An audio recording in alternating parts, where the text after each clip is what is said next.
Cool. So if I could just ask the people who've just arrived to shuffle along to another row, just so I can walk in between the rows to help people. Otherwise, it'll be a nightmare. I'll be climbing over people.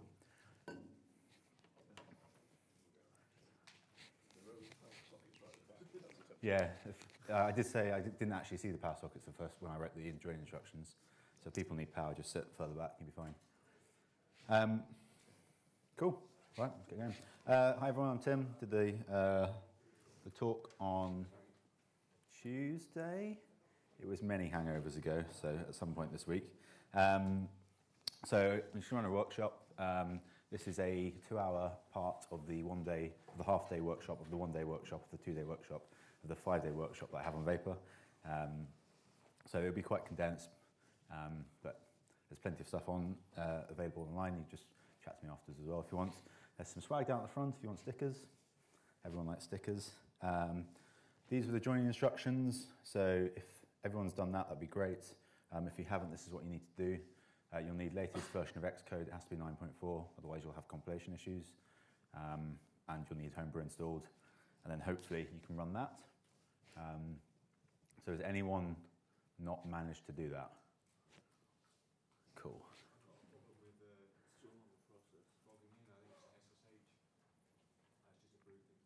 Yeah, the Wi-Fi has been really dodgy with DNS and GitHub.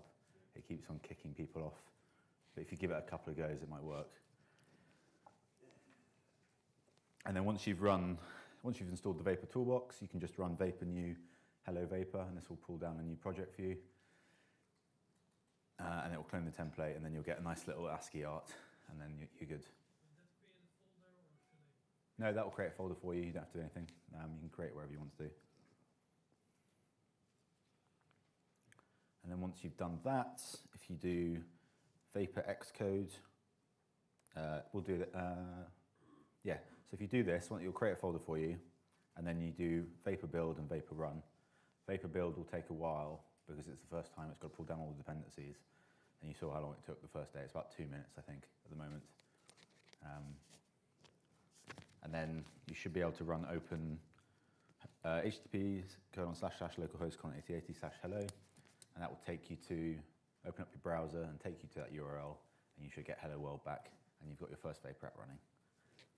So try getting to that stage. Anyone get stuck, give me a shout, and then we'll move on. Was the command for creating the project? Vapor new hello Vapor. Vapor new hello. Thanks. And then that one. Can't put these two next to each other.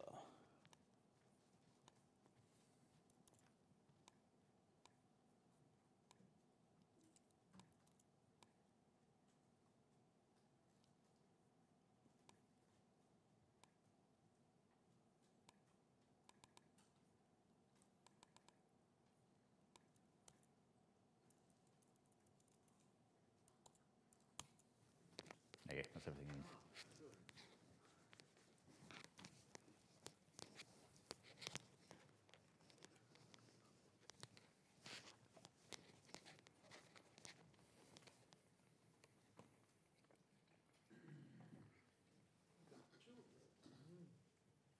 Good idea. Always plan ahead. Prior planning prevents. How long should build take? The first build will probably take about 3 minutes, Okay, that's right. depending on how good the Wi-Fi is. Are you criticizing the University of Aberystwyth Wi-Fi? I am, yeah. Yeah, sorry. Their DNS is rubbish, especially on the guest network. Yeah. So you're on the cloud, I expect, whereas I'm on Edurome, so mine should be a bit. So you should be okay. But I think the cloud is perhaps the one that's. Yeah, it was having problems resolving URLs to S3. Right. If it feels like it's been going for a very long time, do Control-C and start again, because it might be that GitHub's. Module installation failed. Building from source. Yep.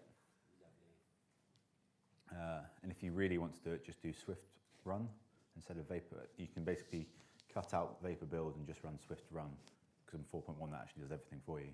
and you'll see it pulling down the dependencies, and if it gets stuck, you'll be able to tell.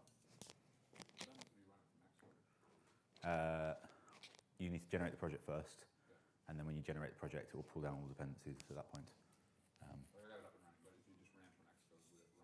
Yep, should do. So the next one will be running from Xcode. Yep.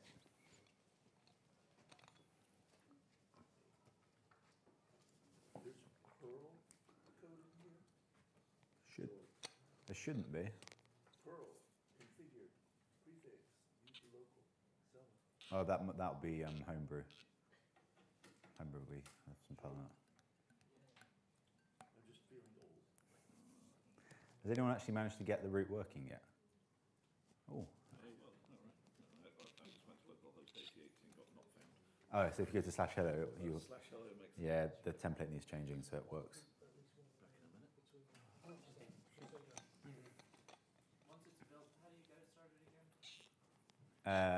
So you built the executable, then just do vapor run. And then it'll run the executable, and then can just Control C to kill it.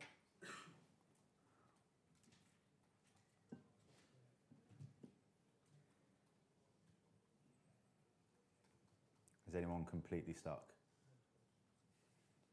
Is anyone expecting to be taught Firebase?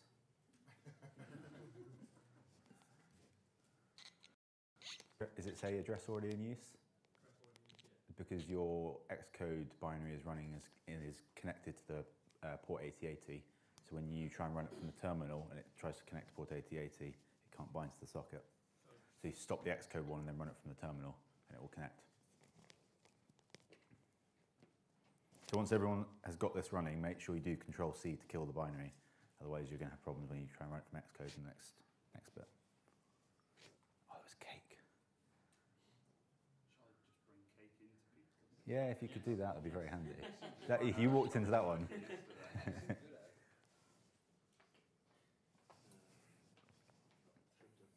Yeah, feel free to go and get cake. It's that ex-KCD comic of the two guys playing sword fights on chairs. And the manager saying, "What are you doing? My code's compiling, it's fine."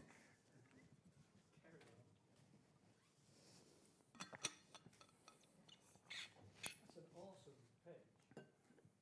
Which one? Hello world. Yeah. It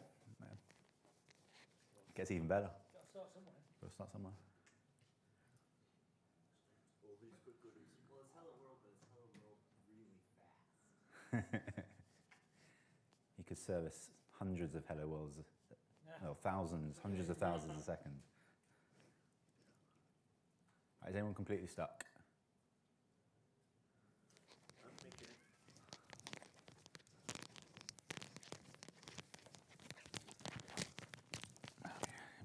Burn off the alcohol this way.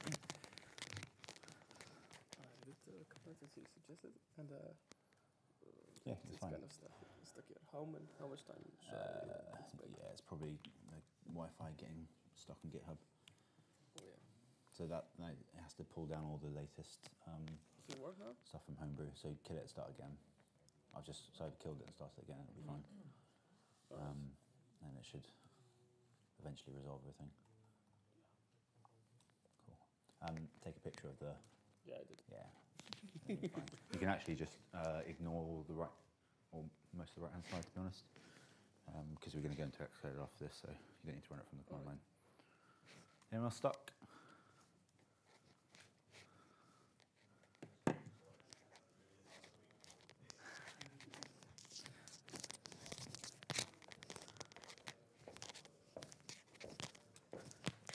Oh.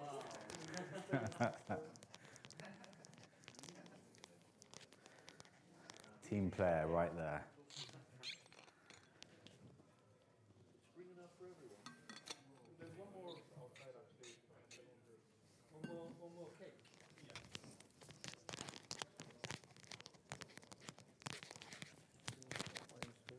Food don't want to labels, but when I time to make data tools. It's VAP. Okay.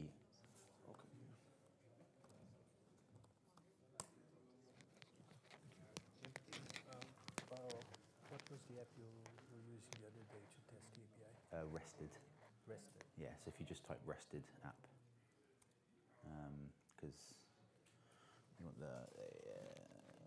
rest of the app, and then it will come up in the iTunes thing. That's the one.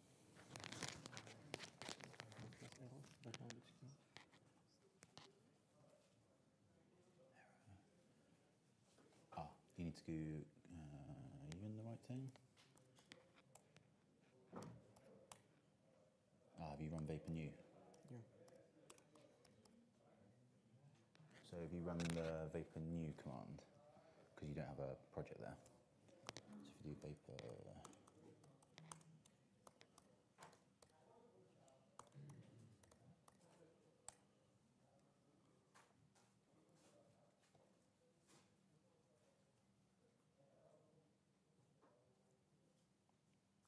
and this will take a while. So once everyone's got all dependencies, things should move a lot quicker. Is anyone completely stuck? Yeah. Running it? No, not really. Xcode, because when you're coding, you get code completion and autocomplete, and it's a way of showing it. You can run it from command line. Cool. And then if you go into the project, and then do take a picture, and then cool. Anyone? So has everyone got to the stage where they feel comfortable, just in life, in general? Cool, right. If you haven't got that and you want to take a picture of the slide before we move on,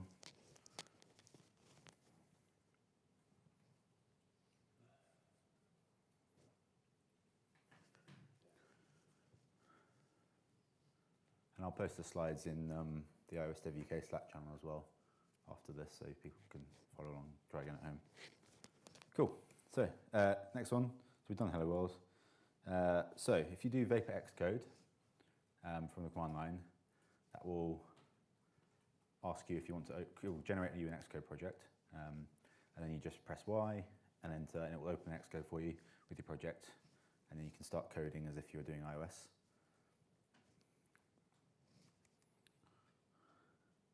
And then if you open the root.swift file, once Xcode opens, you can create a new root. Oh, you can see I've obviously updated this workshop here.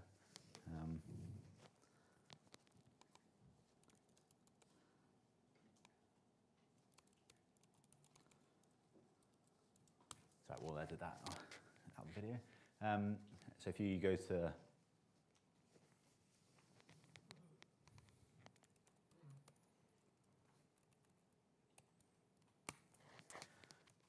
cool. So if you so if you open up root.swift, create a new root underneath the other roots, and this will create a root that takes you to /hello/iOSDevUK and just return you a string. And then if you do Command R to run the project, it will launch up, and then you can go to your browser and go to that URL. So that URL be hello/iOSDevUK? Yeah. So in Vapor, each parameter is a path component. So if you want to do hello/iOSDevUK/Thursday/afternoon, it would just be hello, iOSDevUK/, and that's how you separate out the paths. What do you put as hello/iOSDevUK? Would that do the same thing? Yeah, it probably would actually. It would probably resolve it. Yes, I think it will. But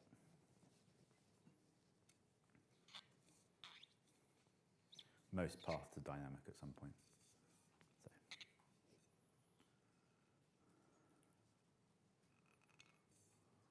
Oh, and the other thing to point out is when you run the app from Xcode, make sure you change the scheme and to the run scheme, and make sure you choose My Mac if you've got an iPhone plugged in, otherwise it'll get very confused because you can't build it for iOS yet.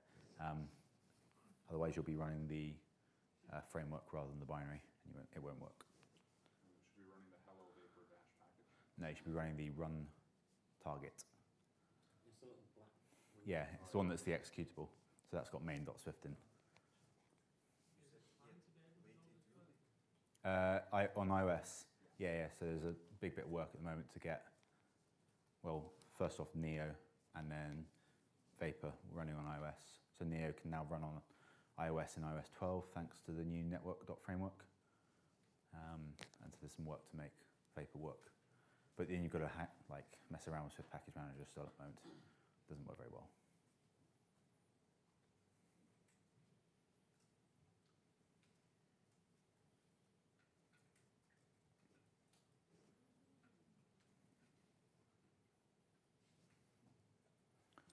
Everyone okay? Yeah. Everyone take a picture before we move on to the next slide? Tim, what happens if you don't have a, if you wanted just slash to be a root, is it just leave that blank? Yeah, basically you don't provide, you can just do router.get, then open curly brackets. Right. And that is the root path, yeah. That's your default route. Yeah. Cool, next. So, parameters. So we mentioned how each string in that in the method call is a parameter. So if you want to do something with integers, because you want to be a bit more dynamic, because in the real world we need dynamic parameters, you can do something like this. Get my thing out.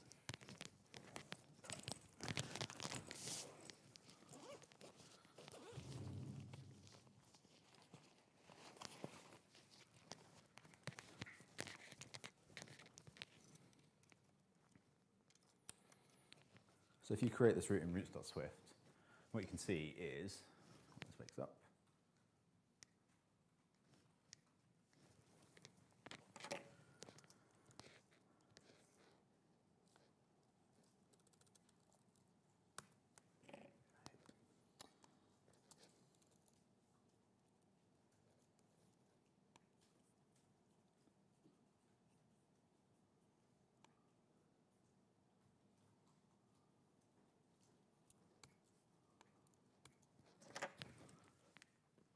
Cool. So what you can see here is, so we're defining int.parameter, and this allows you to define what type you want that parameter to be, because obviously this is Swift, so everything is type safe. You'll need to provide the return type of the closure, because Swift can't infer complex closures, even though you're obviously returning a string, but that's Swift for you. And then you pull out the parameter doing it this way. So you just do rec.parameters.next, then you provide the type, and it will go to the next type that's registered with that type and pull out the parameter.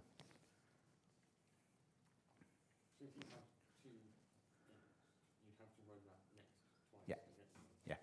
So basically, it's like a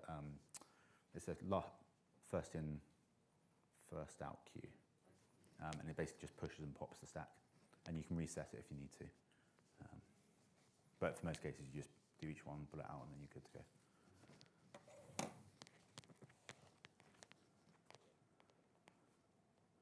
What happens if you just call next without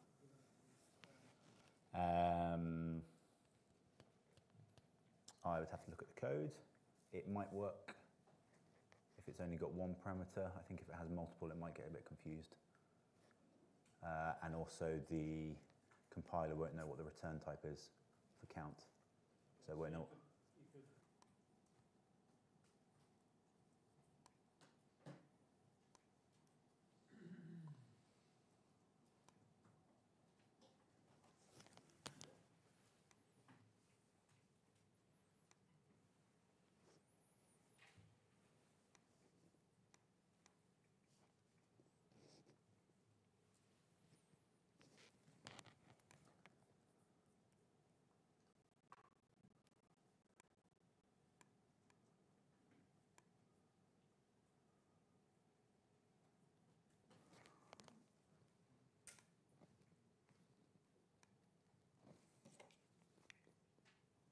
Cool. Yeah. These are all HTTP endpoints. Is it default set up for HTTPS? Yes, let's say yes. So currently there isn't a viable API for setting up HTTPS. I mean, isn't in Vapor itself. There isn't, no. So the stuff that is currently in Neo to do certificate handling hasn't been exposed in Vapor yet. And the reason for that is because most 99% of deployments will be behind either a proxy like Nginx or Apache, or behind a load balancer. So the load balancer or the proxy will do the SSL termination, or TLS termination rather, and then it will just call your Vapor app, which will be running on localhost, so there'll be nothing go over the network. And that's how you do SSL certificate termination. So if we deploy on like Heroku, that'll be fine? Yeah, because Heroku puts it behind a thing. And it's the same with Vapor Cloud or anything like that. Or if you put it behind ELB on AWS, it's all that kind of thing. How do you make the parameter optional then? Why would you want to do that? Let's say you were going to bottles and you wanted to say that by default it would be displaying 0, for example. Mm-hmm. Or maybe actually rather than have it as an optional parameter, maybe just have the default value, maybe that's You can't, because that's two separate routes. So if you mean, so you do /bottles and then nothing, and /bottles / something else, yeah, you have to register those as two separate routes, because they're two separate routes and you generally handle them separately. So I think it should run the bottles thing, but it's not. It just says not found. Okay, cool. Have you rebuilt the app and run it again? I've rebuilt from the next code and then.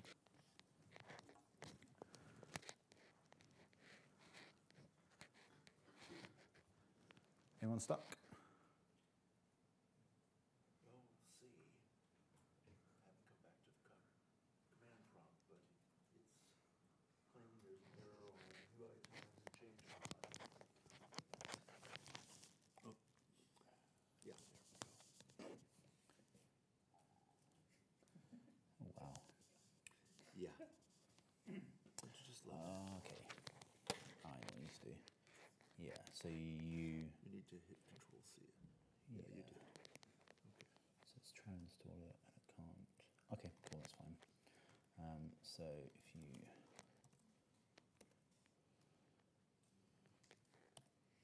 and then you do homebrew multiple users. So your user won't have permission to be able to configure homebrew, basically. I have to what, sorry? Your user won't have permission to run homebrew Right. for whatever reason. If someone else is logged into his computer, for instance, it gets a bit Someone confused. is. Yeah, yeah. Ah. So all you need to do is you need to run. All I need to do is to sign that guy off. No, because that guy will have set up homebrew potentially, and only his user is allowed to access the homebrew directories. Oh. So you just need to chown them so that your user can access them as well. Right. So if you run these commands, Yeah. and also these commands, because you're on High Sierra, Yeah. and then that will give your user, or give the admin group, which is your user and the other admin users, permissions to do homebrew stuff. Okay, so start at the top. Yeah.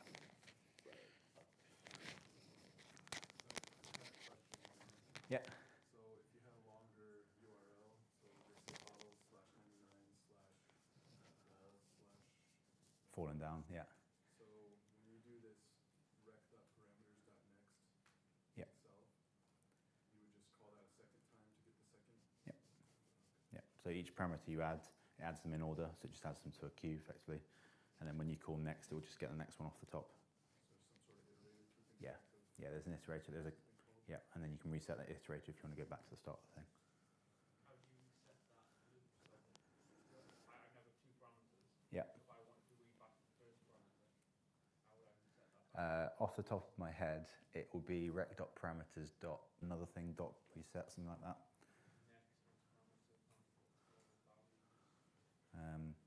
But I'd have to dig around in the source because it's not a particularly common use case for that. Cool. So assuming everyone's done that, if not, take your picture now. So one more question. On this version you have rec return string. Yeah. And on the previous one that we did, the hello world, it didn't have that. So why do you have to have it here and not there? Because, so when you have a single line in a closure, Swift can infer the return type. When you have two lines, Swift just goes, I have no idea. Even though obviously to a human you're returning a string. So you'll get either a very bizarre warning from the compiler, or it will say the return type is too complex to infer. So you have to give the compiler a bit of help because it's Swift. Cool, so next, challenge time. So in routes.swift, I want you to create a new route that can say hello to anyone. So it's the same as what was in the talk on Tuesday. Very similar to what you've just done, apart from it's a string instead of an int. Should be quite a simple one, this one. So you're getting errors. Yeah, no such. Right. Unable to change. Oh, okay. Sorry. Right. You need to run it as sudo. Oh. So if you put your password in and then rerun all of that, there'll be a couple of errors because you can't change /user/local. Yeah. But ignore that and just keep going and it will be fine.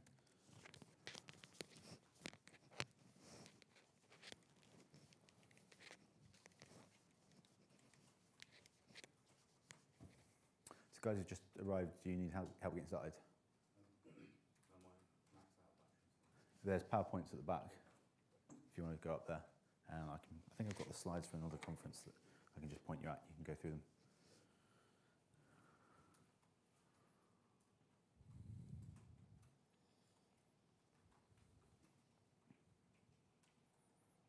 If you follow the vapor getting started, you arrive at near enough to like the same point. Yeah, you do. Yeah. Yeah, I know. Okay, dummy project already. Ah, okay, cool. I didn't know whether there was something in the slides I missed that like kind of put you somewhere else. Yeah. So a big reveal.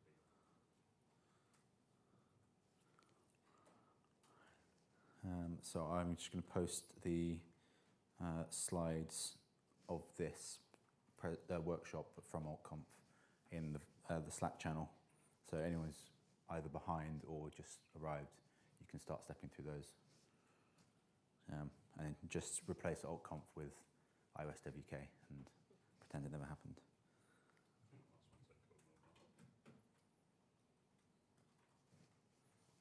Yeah, normal before that was Code Mobile, yeah. So,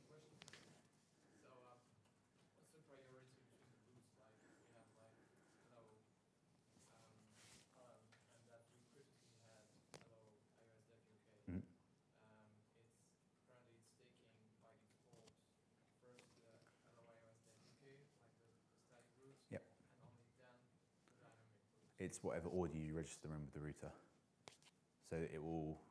So if you register /hello/iOSDevUK and then do hello/string.parameter, top tip, that will choose the iOSDevUK one first, and then if you switch them around, it should pick the other one first. That's not what I'm saying.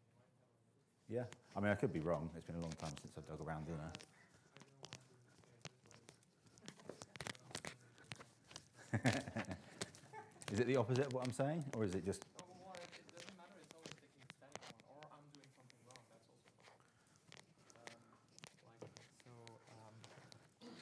I took hello Yep. iOS, and here there is hello string. Mhm. And so if I now say hello iOS, I have this static one. Cool.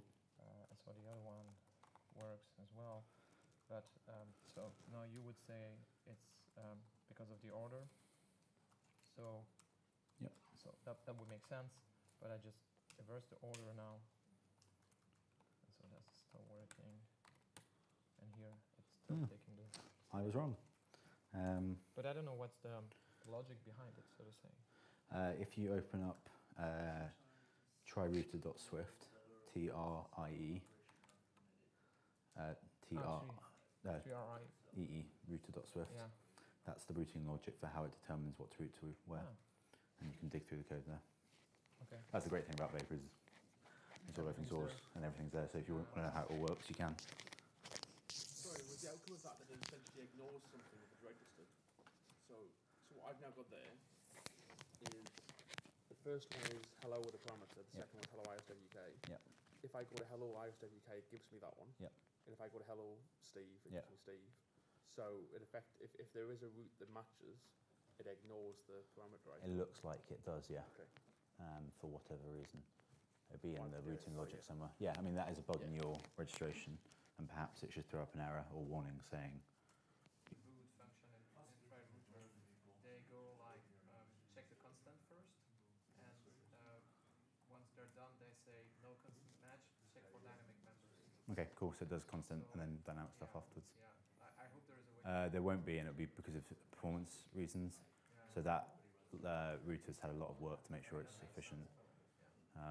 In reality, you should never really be having stuff that overwrites each other.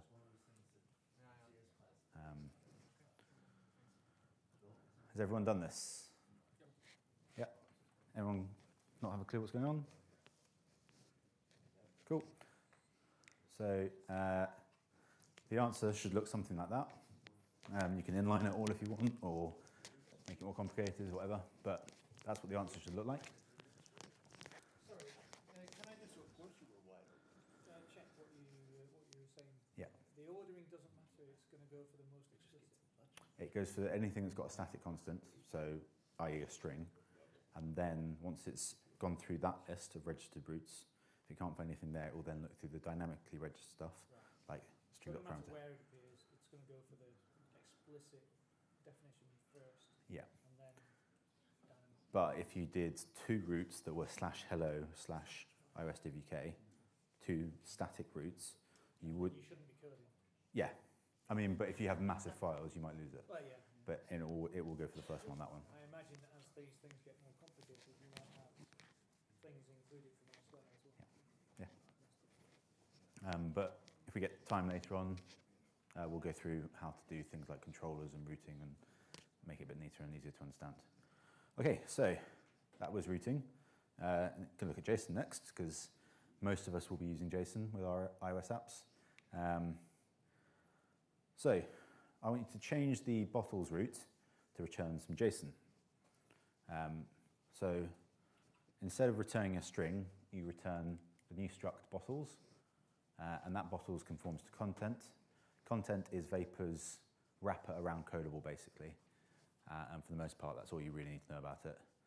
You can set the media encoding type, so if you want to do form, return a form URL encoded response, you can set the content. You can set the media content type inside the content to be form, and it will return form, and it has various other options. But for the most part, you'll use JSON, and it defaults to JSON. So if you just create a new struct that conforms to content with a count, and then get the count and return JSON. For this, you'll need well, actually you won't, but it'll be easier for the next few ones. If you download the Rested app from the Mac App Store, or if you're used to using Rested in Chrome or Paw or Postman, stick with that, that's fine. But if you just Google Rested app, there's an iTunes link as like the first or second result. Click that, it's free download. Probably hasn't been updated since about Mavericks days, but it works well. So. Helped get me my first job.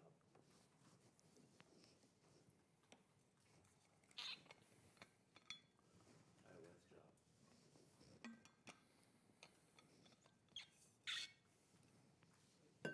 Sorry, you mentioned the virtual content is just a wrapper on top of Codable. Mm-hmm. So by conforming to content, you implicitly conform to Codable. You can do it as an extension if you want, like I did in the talk, which is really useful if you want to share code between iOS and the server, because obviously you can't import content onto an iOS app. But yeah, it's just a pretty simple wrapper. Have you actually had a use case of sharing code between? Yeah, so sharing model apps.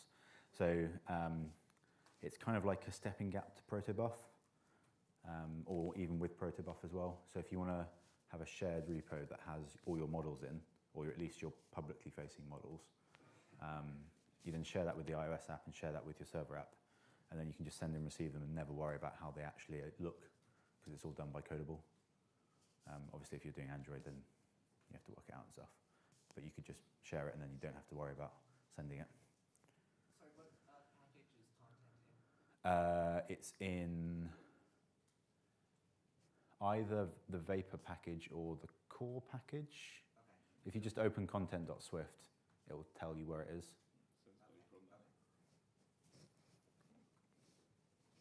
Everyone got some JSON back? Cool. So that was relatively easy. So we'll move on to accepting JSON, because on your iOS apps, you're probably going to send some data to your server. So this is fairly similar. So in this route, I want you to send a post request using Rested. So So just set the method type to post if you're using rested. Set the body type to JSON. And then you should be able to create a request with a single parameter, which is count, and an integer of 99 or whatever count you want. And then create this route, and you should be able to send a JSON payload to your server and get back a string response. Rested? What's the tool called? Rested, R-E-S-T-E-D. That's free, isn't it? It's like a Aretha Franklin song, isn't it? R-E-S-T-E-D. Yeah, it's a free download. Set your body type to raw, and then add a manual application type header to, no, manual content type header to application/JSON.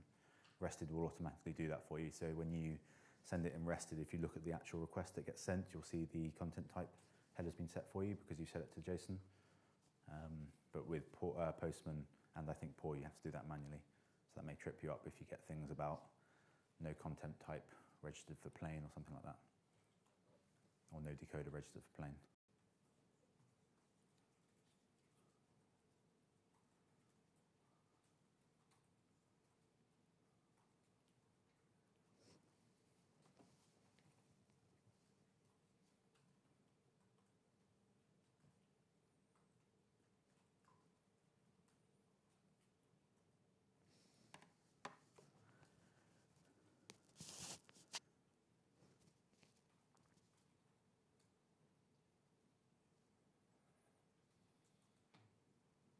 That runs with both form and JSON. It does. What Vapor actually does is it looks at the content type header and then will choose the appropriate decoder to decode the response. You can manually override that so it only accepts JSON if you wanted to. But yeah, so actually sneakily, it didn't actually used to do that, but now it does, is it will use the content type to determine what type of decoder to use if it's got one registered and knows about it. So there's a form URL decoder, there's a JSON decoder. I think that's it. Application/JSON.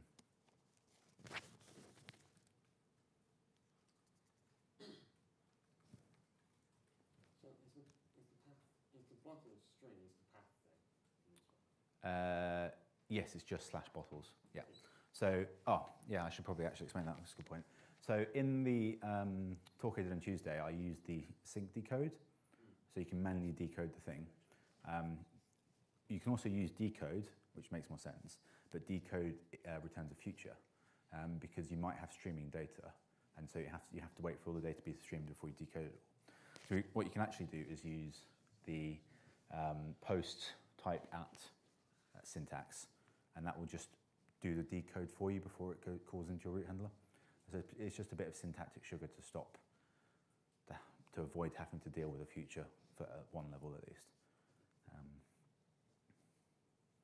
So you could write it another way. If you want to use sync decode instead and do it manually, register the root as in the past, that's absolutely fine. It's just many routes to one destination. Sorry, could you go back 2 slides for just a second? Which one? The Returning JSON. that one, yeah? Yeah. For some reason, I'm getting an error when trying to return bottles. It says can't return type string. Oh, it's okay. Yeah, return type bottles. Gotcha. Yeah, you need to change return type to closure. Can I ask a stupid question? Yeah. Rested. Oh. Yeah. So if you start the post, yep, click plus, change the parameter to name, or whatever you called your thing in your struct. If you just double click or So my struct is count, yeah. count. Okay. So if you change, I see. Okay. and then change the value to 99 or an integer. So if you double click on that, it should. There we go. And then this is just 99 or whatever. Yep. And then it will show you the representation down there. Okay. Right. And I can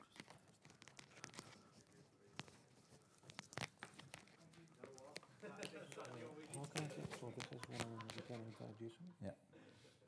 How can I test the post? Because I'm open the thing and should I call the access button and then send the key and value out when I'm sending the request? Are you running the app?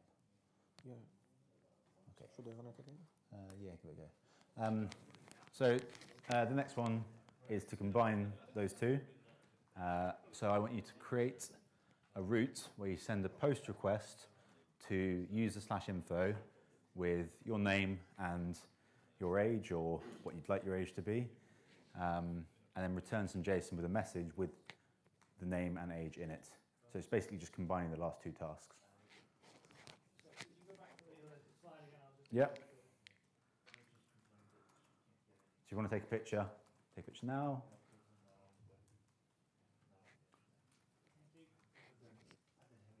And that's your challenge. Right. So this is when I'm returning the JSON. Okay, so let's have a look. Okay, that looks valid. Let's go back to your thing. So get rid of the 4. Why is it could it connect to the server? Hang on, we'll run it again.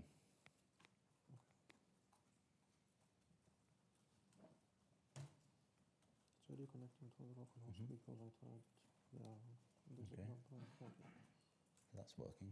Yeah. And if you get rested. So request. Should I try post bank? 8080, not 8000. Oh. There we go, cool. That's it.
Oh yeah.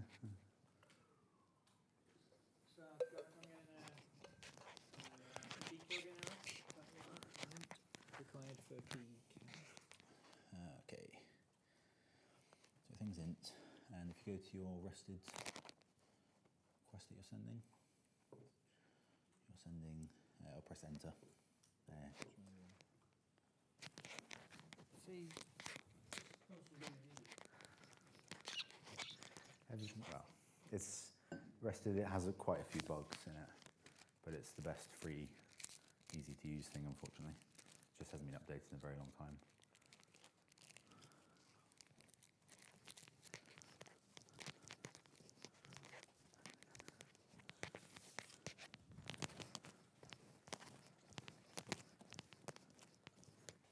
See by the fact that it showed the JSON at the bottom, not front.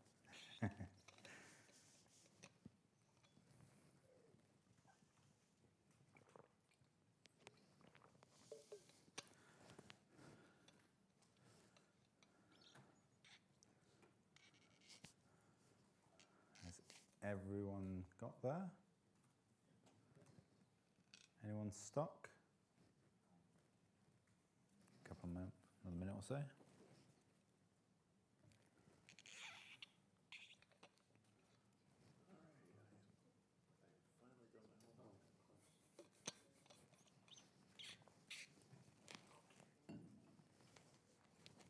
Have you got the URL for the start? You managed to get on Slack, but your email's still not working. Yeah, I've got the server running. I got the local host, so Awesome. now I need to catch up. Cool. Have you? I have not been taking pictures. Cool. If you go to. Oh, you're on Slack, aren't you? Yeah. Yeah, well, If it's Slack isn't working, I'll just give you the URL directly. Please. Yeah, so if you go to static.brokenhands.io, Let's get out of Slack. Stack? static S-T-A-T-I-C. dot brokenhands.io, Broken. Yep. K-E-N hands.io / training, and then / alt-conf with a capital A, capital C. I think AWS gets a bit fussy about that. Hyphen vapor, capital V. Hyphen workshop with a capital W. .pdf. .pdf. Yeah. Grazie. That's all the slides, just from alt-conf instead of here.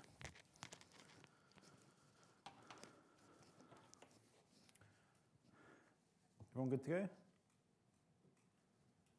Cool. So this is something that you should have come up with. It won't necessarily look exactly like this, but it should look something like this.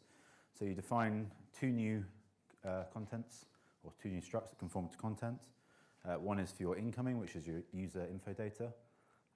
And that just has the two properties that you send it in your JSON body, which is the name as a string and age as an int. And then you have a second one, which is your response, which just has a message in it. And then you decode the data from a post request, and then create your user info response object and return that.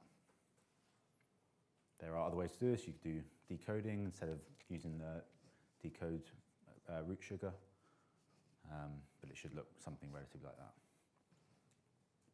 And obviously your structs probably aren't named the same, but doesn't matter.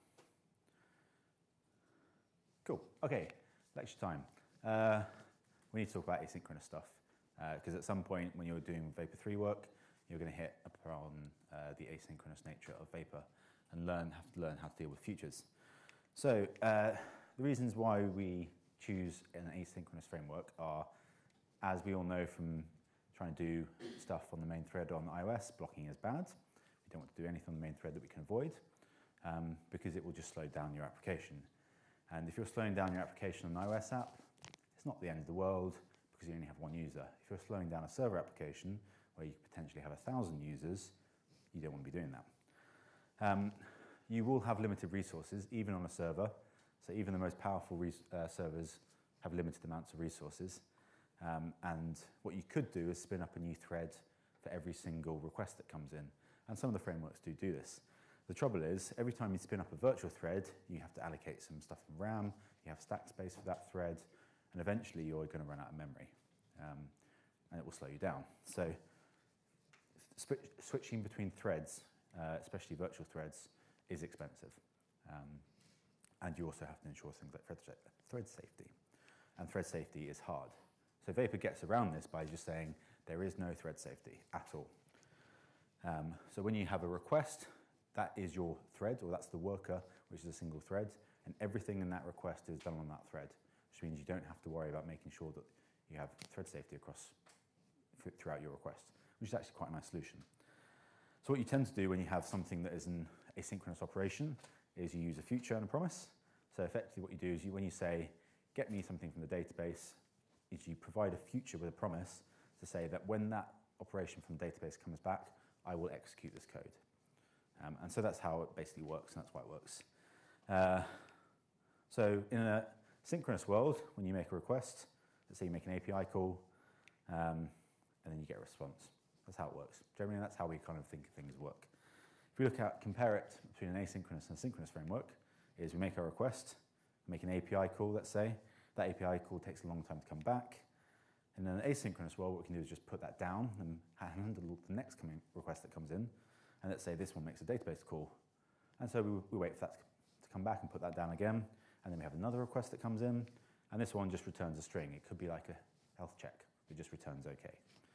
And then so we just return our response straight away. At some point in the future, the database call comes back, and we just return the response. And then at some point in the future again, the API call comes back, and we return the response. So what we've actually done is handle 3 requests in the same time as we've handled 1 request in the synchronous world. And that's basically the crash course into asynchronous and why it's like that. So In Vapor, Vapor uses Neo and has its own wrapper around Neo, and you need to learn how to deal with futures. So in this bit of code here, I'm basically making a request to the user database to get all of the users, and then I want to return a single user, let's say the first user. So what I'm going to use is I'm going to use the flat map operation, which is not to be confused with Swift4's old flat map operation, to basically wait for the response to come back. And this provides you a parameter in your closure, and that is the returned resolved future. And then you return your single type. And you can define your type, you don't have to, but it helps the compiler, and you tend to get better error messages. And so that's how it works. And the reason why I use flat map here is because when you call save, that's another asynchronous call, and so you're providing a future. The other scenario is where you're providing a non-future inside your callback. So let's just say you're providing the first user. In this case, you use map. So basically, all you need to remember is if you're returning a future inside your callback, use flat map. If you're returning a non-future, use map. Once you understand that, everything else is relatively simple. It's not, but that's the gist of it, and that's all you need to do. The other thing you may come across is transform. So let's say you want to do something asynchronously, but you don't really care about the result, or waiting for the result, rather. You care about that it succeeds, but you don't care about waiting for the result, and you just want to do something when it eventually returns. You don't want to have to wait for that. You can use transform, and here we're just transforming to a status code and just returning a status code. But you can transform to anything that you want that is a valid response. So you'll see transform as well. Go to terminal and run this command. So you're going to create a new file in the sources module in the app module inside sources, inside models called user.swift, and then regenerate your Xcode project, and it will bring in that new file.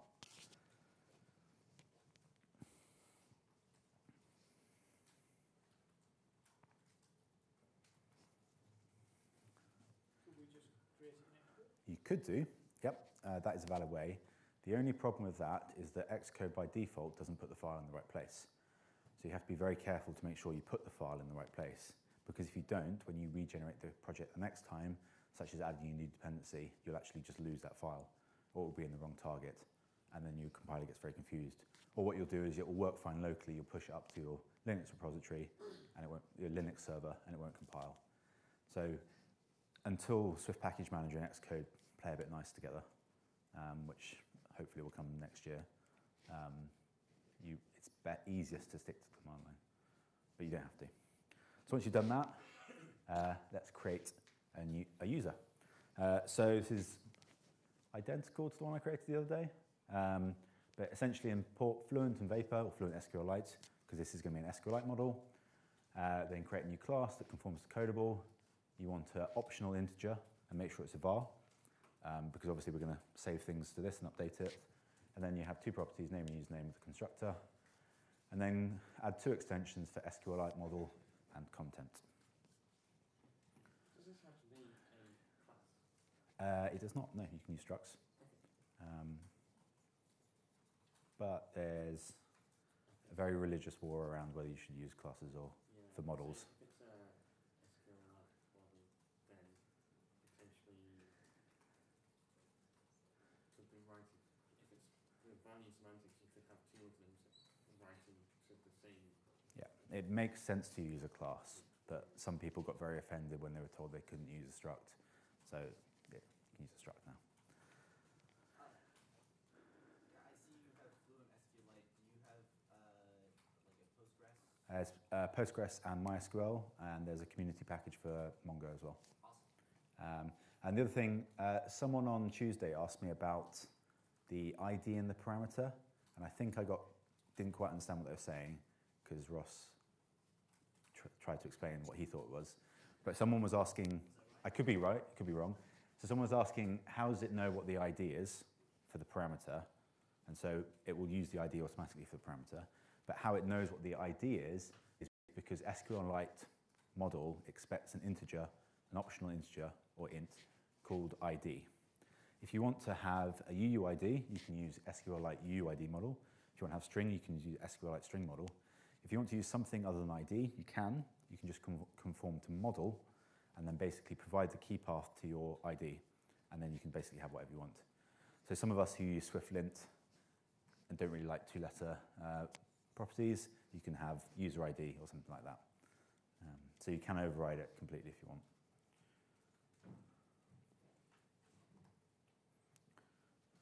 Yeah, go for it. I noticed you just had this conform to content. Yeah, you can just conform to content. That is just So you can share it with your app code. yeah, it's a way of showing how you can share it, and it's also habit, out of mine, and personal preference. But because I've written the book, that's how it's done now. I'm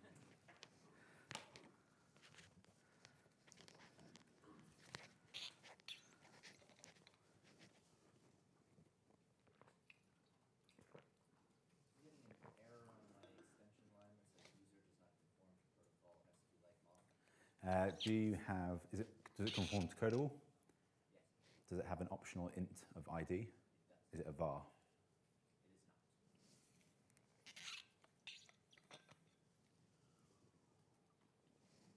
It is not. Yep, there's Postgres and MySQL. There's community packages for Mongo. Someone's trying to do MS SQL at the moment. I've seen someone do Oracle. I've got a DynamoDB thing that I'm trying to find the life and time for. So yeah, you can use whatever you want. Why does it need to be final with class? It doesn't have to be final, but if you don't make it final and you do the things like content and SQLite model in extensions, then it doesn't synthesize the initials properly. So if you make it final, then the compiler knows it doesn't have to worry about synthesizing initializers. Cool. So with this model, we can now use it with a database. Has everyone got that? Anyone want to take a picture before you go to the next slide?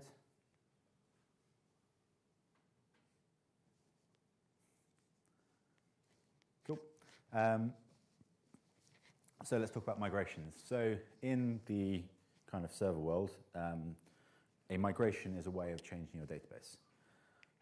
So if you have a look at configure.swift, what you'll see is your migration config, and it's probably got a to-do migration in there. And what this does is when the app first boots up, or when the app boots up rather, it will go through its migrations that have been registered in the migration config and see if it's run that migration before. If it hasn't run that migration before, it will run that migration and effectively create the table in your database so that you can save your model in your database. So in your user, .swift, conform to the migration protocol, and this will allow you to use it as a migration. It automatically synthesizes the column names and the column types, but again, you can override that if you really want to. And then in configure.swift, find the line of code and add the middle line so that next time you run your app, it will create the user model. With the API template, you have an in-memory database. So every time you start the app, you get a fresh database. Really handy for doing development, because obviously you don't want to be messing around with adding new columns and stuff. The important thing to note is that when you get to something like MySQL with a persistent database, is that if you change your model, you won't run your migration again unless you delete the database. So that does trip people up. So let's say you have a user with name and username and you want to add a password to it. If you add the password and you're in MySQL, it won't automatically add the password column, and you'll get errors when you try and save it to the database. And that's because you don't want to run the migration every time, because you might overwrite the database, you don't want to lose data, you'll get errors and stuff like that. So what you can do is create a new migration that alters the table and just add that migration. And then when the app starts up, it will see it hasn't run that, it will alter the table, and then that's how you do it in production basically. And that's how you evolve your models over time.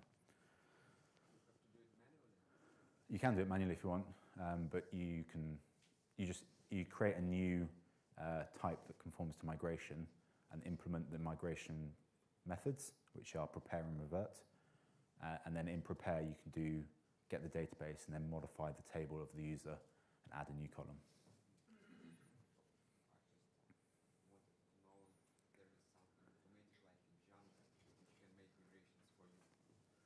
There isn't currently, mainly because Swift is pretty static, and its reflection logic or capabilities are pretty rubbish at the moment. Cool, so once everyone's done that, we're going to learn how to do routing a bit better. So in iOS world, we all know that we shouldn't have massive view controllers that do everything. But what you'll see in your current app is that you're defining all your roots in roots.swift. And if you keep doing that, eventually with a real app, you'll end up with a massive roots.swift file, which you can't maintain. So what we tend to use is controllers. They're very similar to controllers in iOS.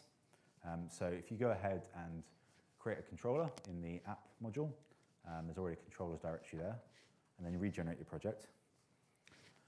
And then let's create a controller. So a controller effectively is just a list of routes. It can be whatever you want it to be, but this is just the standard or the way that Vapor has moved to working. So create a new type that conforms to root collection. And you don't have to conform to root collection, but this is the way that I have preferred doing it and grown to like. And by conforming to root collection, what you can do is you can actually define all your roots inside the controller, and then in roots.swift, just register the user controller, and it will register all the roots inside. And that means the controller is responsible for all the different roots, rather than having... So if you look in roots.swift at the moment, you can see that roots.swift is responsible for registering all the roots in the to-do controller, which means if you add a new thing, it gets a bit confusing. So the way I like to do it is with a root collection. So we're going to create a new controller for creating users and stuff.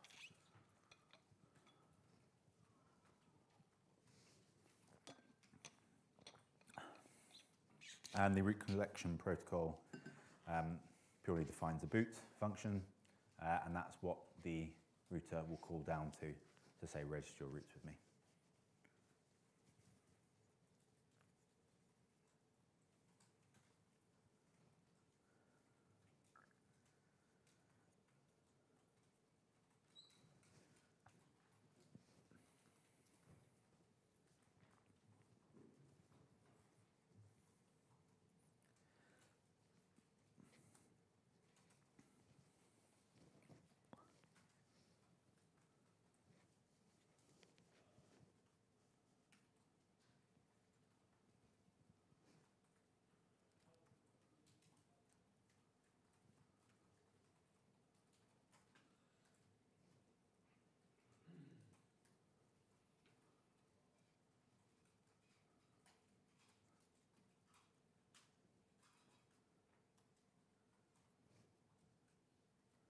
Everyone done that?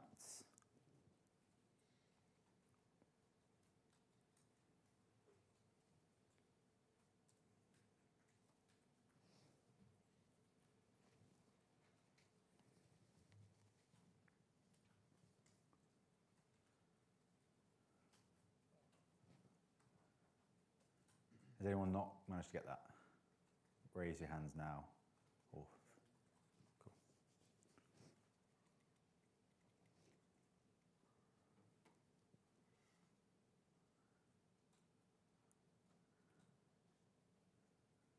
Yep, all good? Any build errors? The clickety-clack of the 2016 MacBook Pros has gone quiet, so I'm assuming it's all done. Cool. Right, so what we're going to do is learn how to create a user. So, for this, what you're going to do is send a post request to your API, and this will be to /API/users, because you might have an API separate from your website running on the same app. And then you've got your user, which has a name and a username, so you just send it a post request with the body payload of JSON that looks something like that, with a name and username parameter properties. And then you're going to create a new route called createHandler. And in here, what you do is you get a request, and that's going to return a future user. And this is exactly the same way from doing it router.get. It's just pulling it out so it looks as easy to maintain. And in there, you can use the decode method here, because that's what we're going to kind of slowly get into futures here a little bit. So if you do rec.content.decode and decode user.self, that will decode the request's body to a user. That is asynchronous because decode may be streaming, so you might have to wait for it to come back. So we're going to flat map the response to pull out the decoded user, and then we're going to call save on that decoded user. There's a lot nicer ways of doing it in Vapor at the moment. You could write it in a line, frankly, but it's better to kind of start learning how to do it because you'll need to do it. Once you've written your root handler, you can then register it in the boot function exactly the same way that you were doing it before. So just router.post, the two path parameters, and then instead of just providing the closure, you can just provide the method call as the use parameter.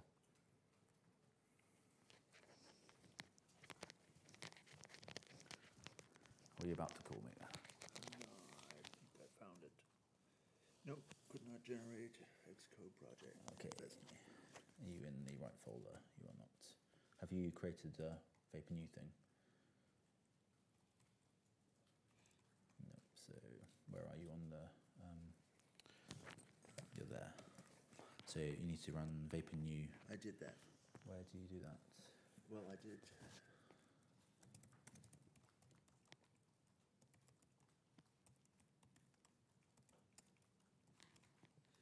Okay, Cool, so so if this you- is what I got there. Awesome. So if you go into Hello Vapor Yeah. and then run Vapor Xcode, Hmm. and then it will generate it for you. So it's relying on finding the package.swift file in that directory. So if you can't find it, you get root manifest not found. But Vapor build worked without changing? No, because you do it there. So you do Vapor New there, and then go into the. Oh, sorry. You go into the project directory you just created, and then you call Vapor Build. Open the Xcode project? Yes, no. Yep. And And then build that, and you're good to go. okay.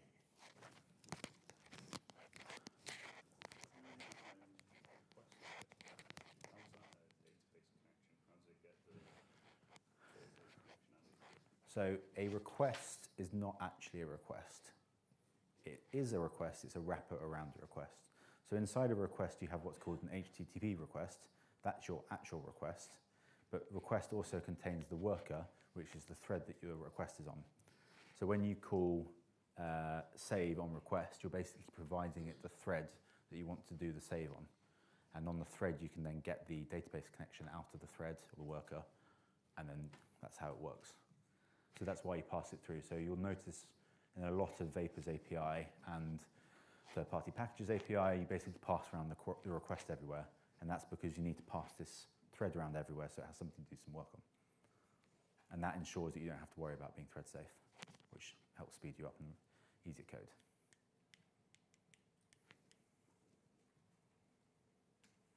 So hopefully you've all managed to send a request and you should get your response back and it'll be in a database.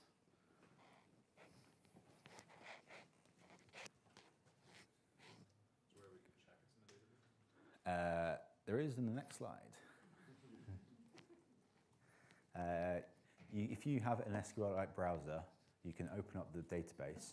So even though it's an in-memory database, it is actually on file, and it's in /temp somewhere. I think it's like /temp db.sqlite, and you could open that up and have a look. But if everyone's managed to do that,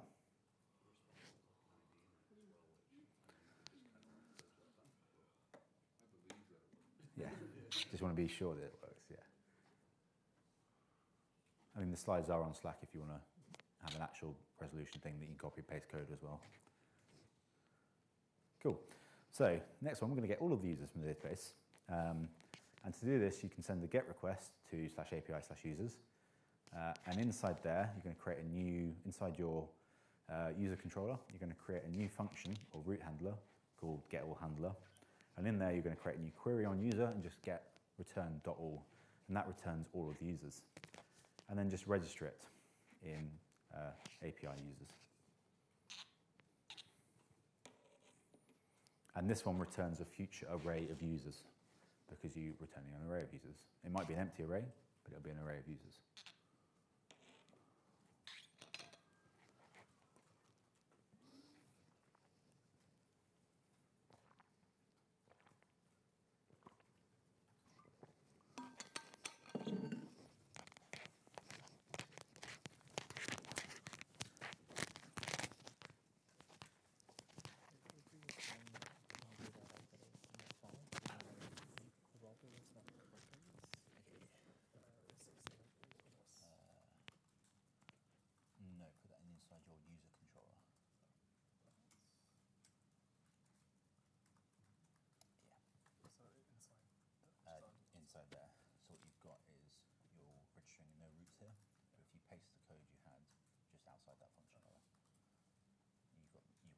So if you delete the first one, and then you'll get it'll work.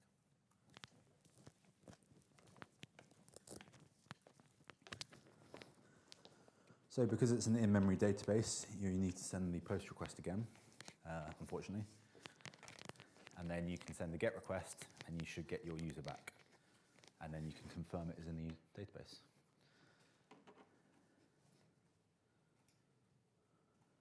I think this was asked before, but where you're doing the on request, that's where you're passing the work to the request. Yeah. Work. So if you click through to the method, the function, on doesn't take a request. It connects. It takes a database connectable, and there's an extension in Vapor to make request conform to database connectable, and that will use the thread to create a connection to the database, and that's how it works basically. But it is effectively the thread that you want to do the work on, and that's why you pass it around everywhere. So boot router is actually the same in the post and the get. So do we just add the router get? Yeah. I should probably make that a bit clearer, but you don't override your root thing, otherwise you won't be able to create your user. That it gives you an error. Yeah, or you get a duplicate thing. So all your routes will go inside that boot. Yeah, so you have a single function and then all your routes go inside boot. But what you can also do is you can create controllers inside that boot function and call it down and just chain it further and further down to tidy up your code and have nice small controllers. If you have a lot of endpoints. Yeah, if you have loads of endpoints, yeah.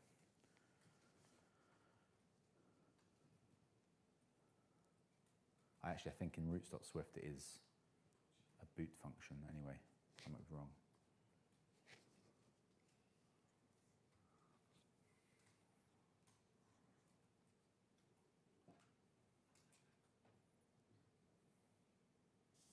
Everyone got that?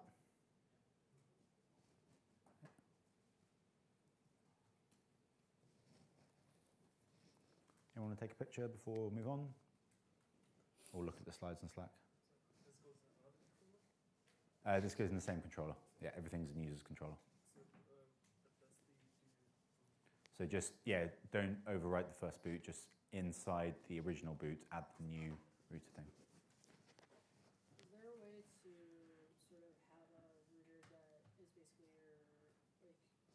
your API router, and then have sort of that be the base for the next things that you do? So you can create a route collection from a number of paths, and then register controllers on that route collection.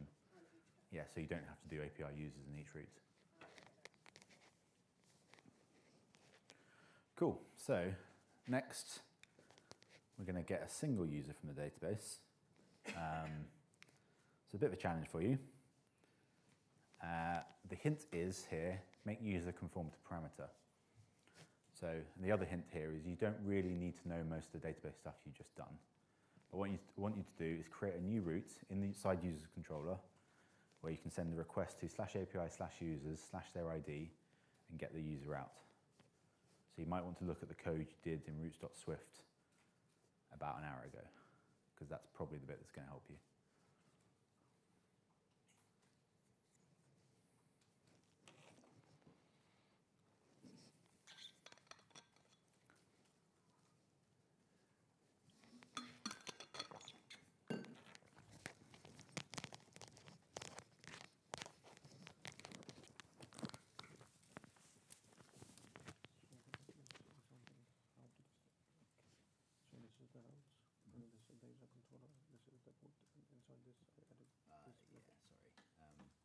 Boot inside a boot. So if you just cut that line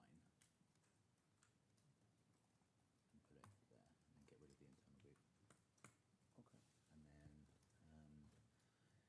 And then below here, just create a new controller, a new user's controller.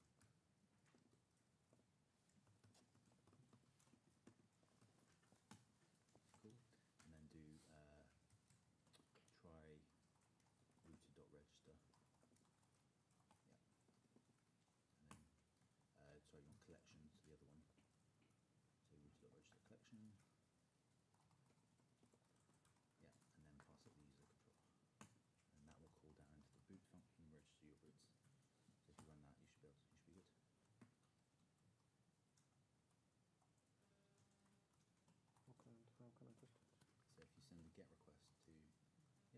good. Post request. So change that to post request, and then send it. You should get your API/users.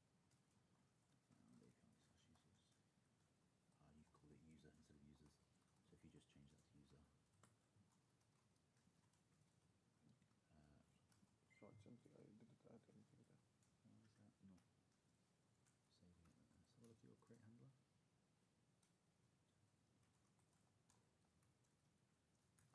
That should be a get. No, the second one should be a get, yeah. So if you run that and then send the request again, you run the app in Xcode. Okay, that's better. Okay,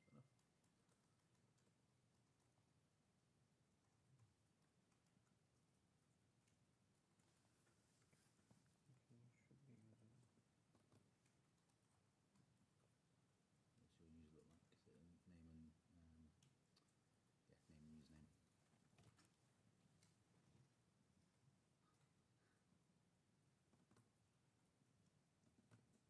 And the only other thing is username got a capital N in there, and so that it will throw open that first. Yay. And then if you send the get request, you should get an array with your single user back.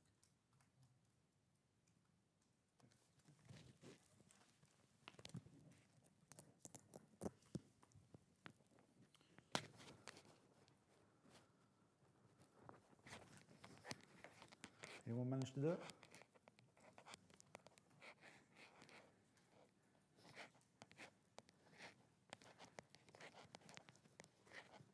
Is anyone messing around with queries? Yeah. Yeah.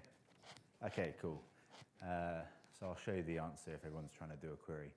So what you could do is you could register a path with an int parameter, then use the query to do a filter or find and pull out the thing with the ID. However, you don't need to do that because Fluent does it all for you. So because you conform to parameter, what you can actually just do is do break.parameters.next user.self. So that will do what you have been trying to do if you were trying to do the int thing. So inside model.swift, I think it is, there is the implementation for the parameter resolve function that is effectively what you just tried to implement. But you don't need to do that because Fluent does it all for you.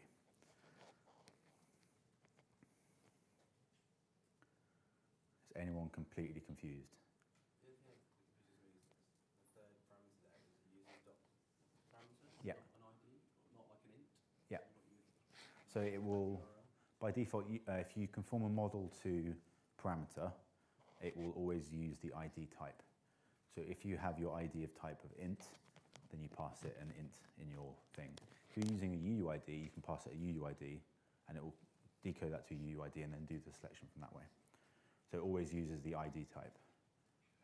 If you look through to the model protocol, there's a type alias, which is the model's ID type, and that is something that you should generally define if you're conforming to model manually, but because you conform to SQLite model, it tells it it's an int, and that's how it works it out.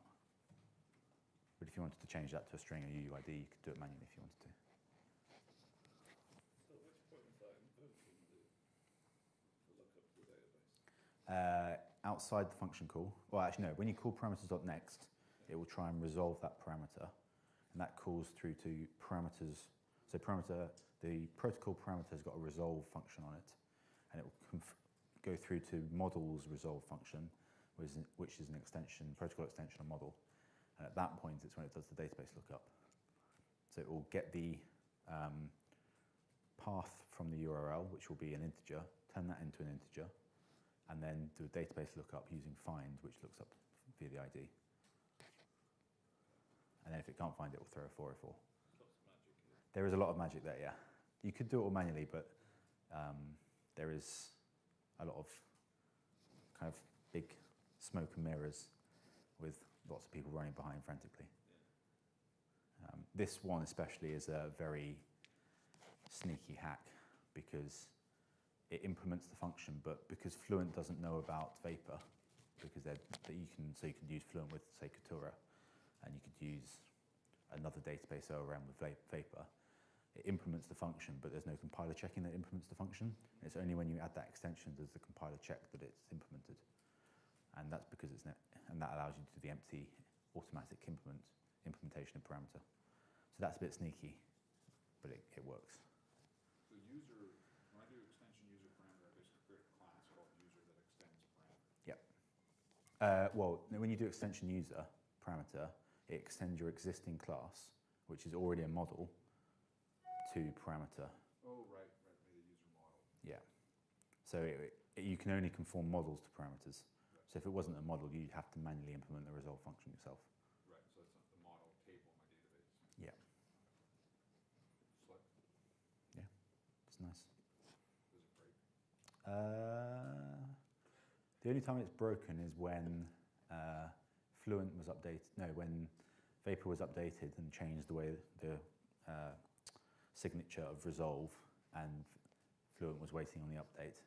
So at that point, because there was no compiler checking, because they don't know about each other, you'd have this extension that implemented a function that's completely valid, but it never actually checked it, and so it would call through and then say you don't implement this function.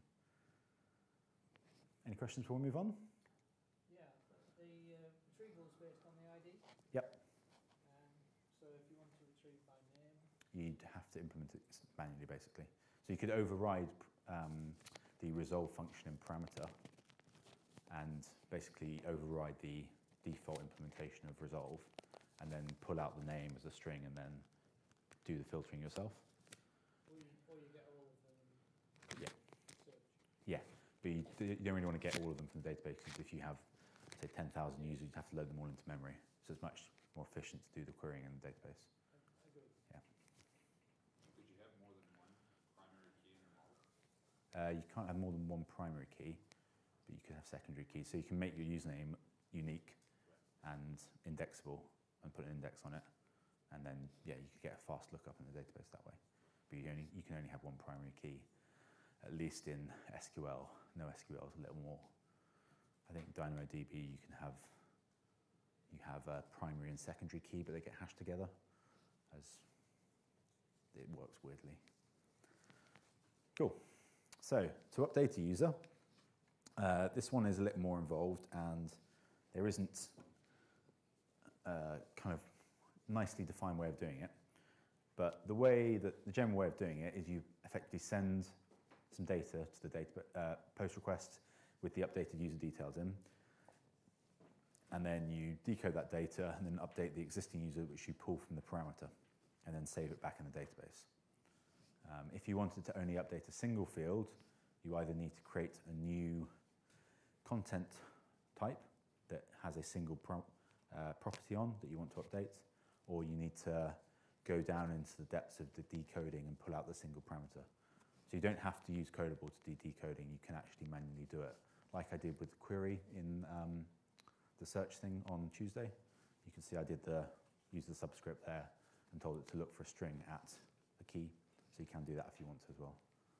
But you might as well use Codable, because then you get all the benefits of it.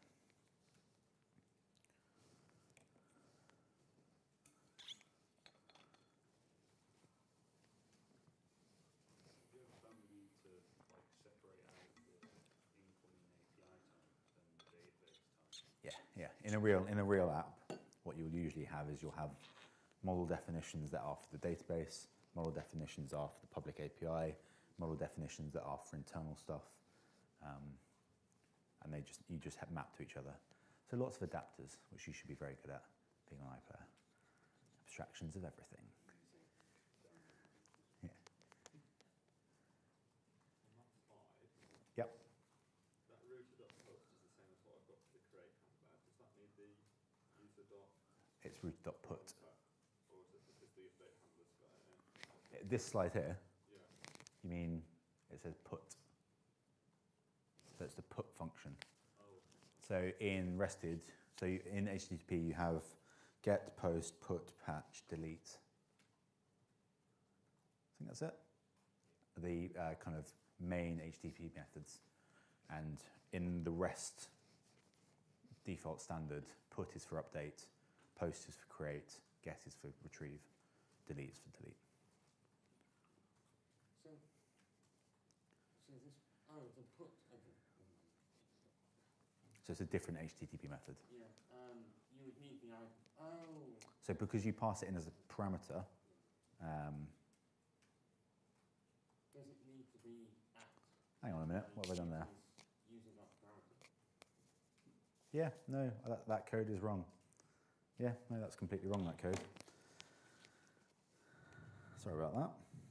So this should actually be user.parameter. And then that will make sense and it'll actually compile or work. And you don't need, do you need user.self at the beginning? Yeah, because that's the incoming data that then you're going to use to then update the existing thing. Right, so the user.self at the beginning is the body. Yep, so that is the incoming payload. Yeah. That is the existing user as a parameter. Okay. And then when you do this, you get the parameter out here. You already passed in the data to update, and then you just call it and save.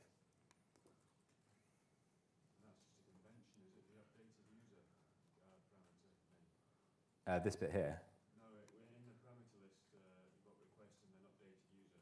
You update handler underscore. So because you're using this type at use thing, that provides you a decoded type as your second parameter. Yeah. So that's otherwise the compiler will complain. If you're just using router.put and then don't have any of this bit and you want to manually decode, you wouldn't have that bit. But then you could call let updated user equals rec.syncdecode.user.self. So there are multiple ways to write this. Yeah. Let's just see if I can find some syntax highlighting.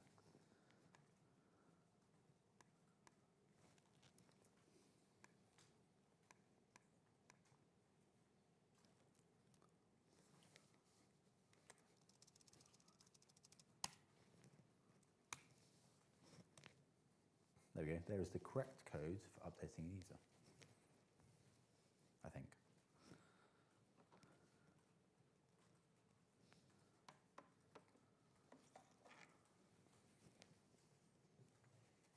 So make sure you send a put request rather than a post request, otherwise you'll get a 404. You need to have ID, name, and user in your put request? No, you only need the name and username. So because in your user model, ID is optional, it doesn't need to be provided in the post request to decode it. You'll just get a nil in your... I need the name. But you need the name and the username. If you wanted to just send name, you'd need to create like a user data struct that conforms to content that just has a single name in it. I'm still getting not found.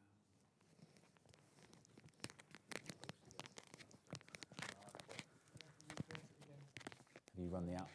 Yeah, no, they're there. Okay, cool. So I have two in there, 1 and 2. Okay, cool. But then when I put... You're not doing /1 in the URL. Oh, okay, so you have to actually send the user. Yeah. Oh, so that's where you have to put the... Yeah.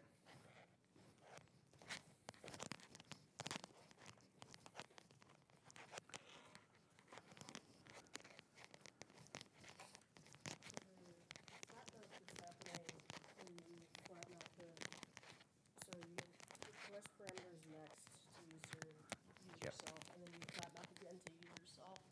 That's flat mapping the future to an actual user object. Is that correct? Yes, it is. So because the parameters.next has to do a database lookup, that's asynchronous. So parameters.next can either be asynchronous or synchronous depending on the type that you're getting. And then that passes in the user as a parameter with the user.in, but then you're flat mapping to a returned user type, which will be the response. Right. So yeah, I mean, you could basically say rec.parameters.next user.self.flatmap to user response.self if you had an internal model representation and a API response representation.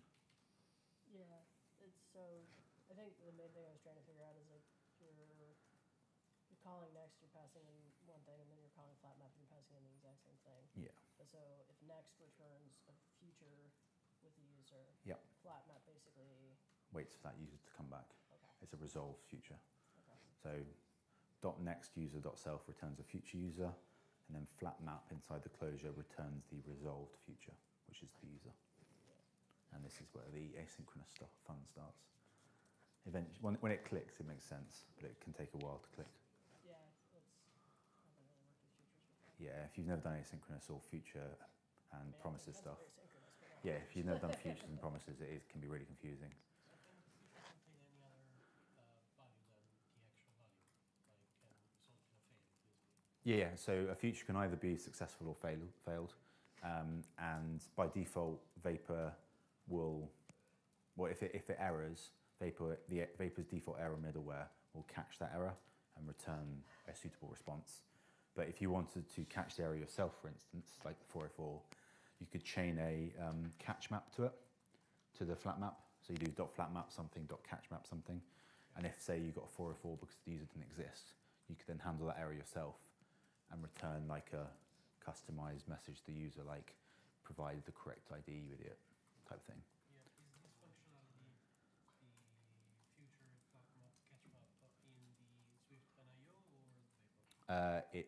So flat map is in Vapor, but it calls through to Swift's Neo's then and then error, and they have some weird names. And there's been a lot of debate about what to call it, because it's different to Promise Kit, but the same as React, I think. But Neo uses a different one, and there's, basically until Swift gets a decent concurrency model, or a concurrency model, where you can just call await, and it will wait for it to come back, you're gonna have to deal with futures.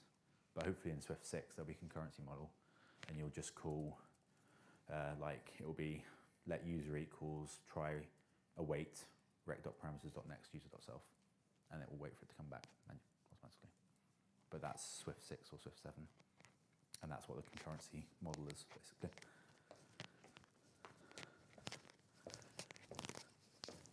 So if you send a put request, you should be able to change your name or change your username. When I send a put request with just my name, Yeah. then it'll complain that I haven't been setting up the username, Yep. and vice versa. So I do need to send both, or Yep. is there a way to optionally, only update one, or do I have to say, oh, if it's nil, then? Yeah. Well, if you wanted your user to be able to have a nil name, for instance, then you can send it. The way in the real world, what you'll do is you'll have a user data type that conforms to content, or a user update type that conforms to content, and everything's optional, for instance, and then you just only update it if you want to, that kind of thing.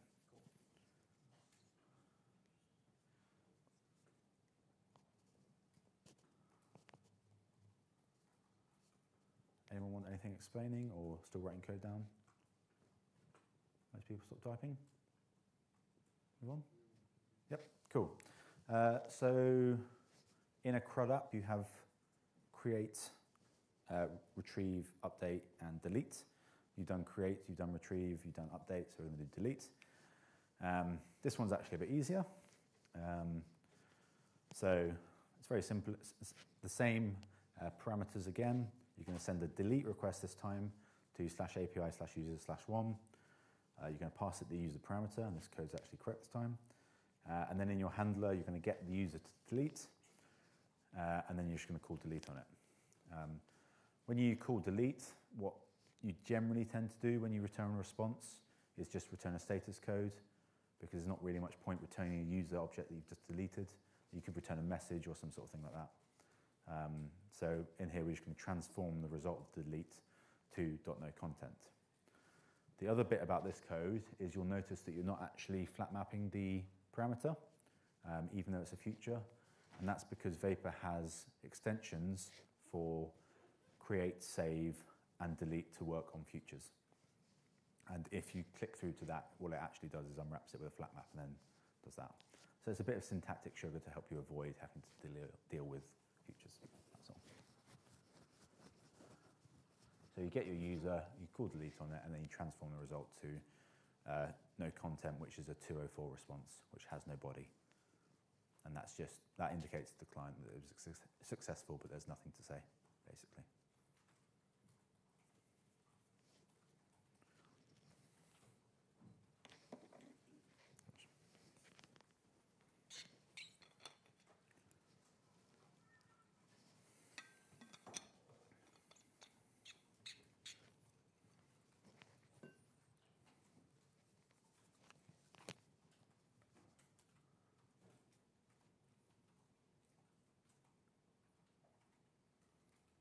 The train's at past.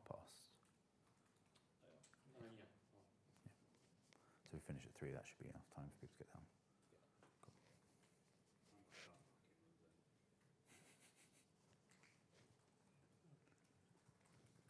Come back to your car clamped.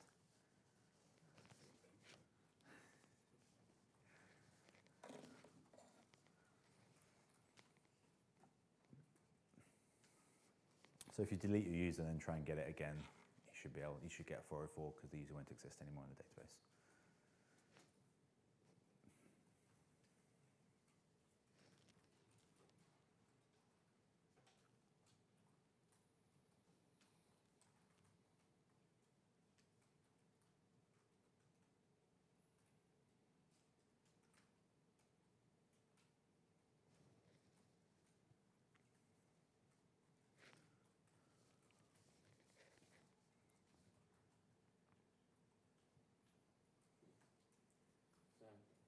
So we'll let user for one user, rec parameters next.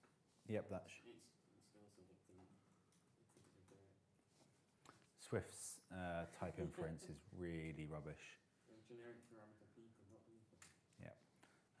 Vapor is really pushing the boundaries of the compiler. When Vapor 3 was being written and Swift 4 was coming out, or Swift 4 was out and Swift 4.1 was coming out, there was a lot of interaction with the Vapor core team and the compiler team trying to get them to fix type inference bugs, things like that. Because it really can't handle it very well. We'll return the thing that you're transforming to once the future thing is resolved. So you have to wait for delete to resolve, and then you kind of do that. So I added 2 users, and I deleted the first one, then I added it again, and it added it as user 3. Yep. So it's not smart enough to know that I have a user. That's because SQLite will use an auto-incrementing ID. So we'll just pick the next ID along. Is there a way to set your own? Thank you very much. You can, yes, if you wanted to. So if you're using UIDs, for instance, or strings, you can set your own ID. But the thing to mention about that is you should use create instead of save. So what save will do is it will look at the ID. If it doesn't exist, it will call create. If it does exist, it will try update. So if you're manually setting ID, you should call create. Bizarre.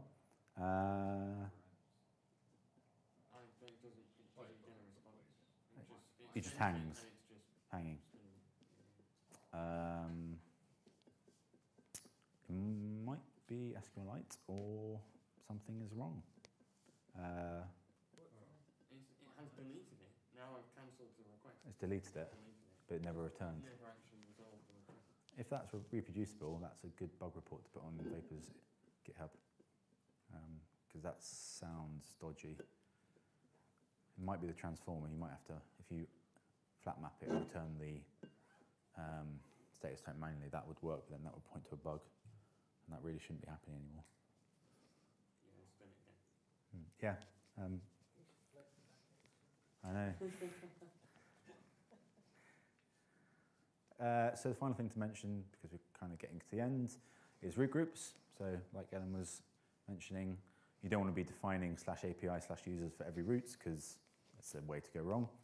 So what you can actually do is do router.grouped and then API.users, and then register roots on your root group there, and then that will append everything to here. So with this one, this will do a post request to /API/users, a get request to /API/users, a get request to /API/users/ID, etc., etc.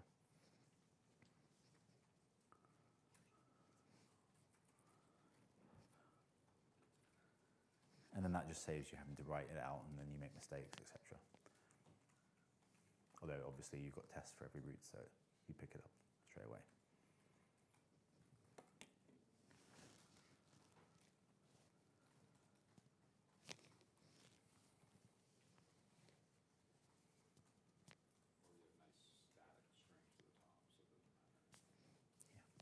But you've still got tests there anyway.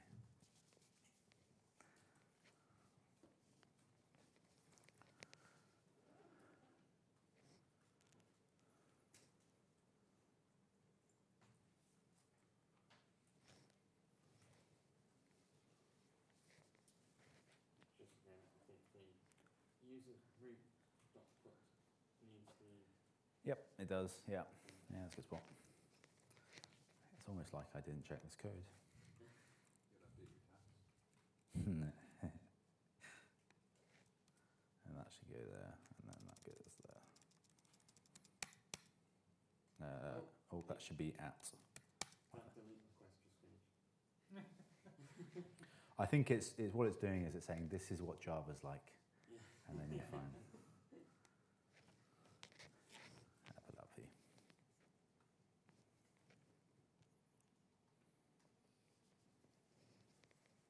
Cool, and then you can try out all your routes. I'll come back to that in a sec, but we're basically at the end because it's 10:02 now. So, shameless plug time again. The code is available, not there, but I will post the updated link in Slack and on Twitter with the slides that are correct as well. The slides will also contain doing sibling relationships in the database as well. So doing a parent-child relationship between a user and what am I using in this? It will be a reminder or something like that. And then like categorize as well for doing different categories for different reminders. The book, obviously, the videos, rather, which you can go and watch, although they're a bit out of date and they're waiting for an update. And then the book as well, which basically does this and then a whole ton more. If you've got any questions, feel free to email me or hit me on Twitter. There's some stickers down there and some business cards. I'll put a link to a survey on Slack. If you want to fill that in and give me some feedback, that'd be really handy, just to let you know what you thought about it, if there's anything you want to change. Yeah, thanks very much. I'll let you get trains.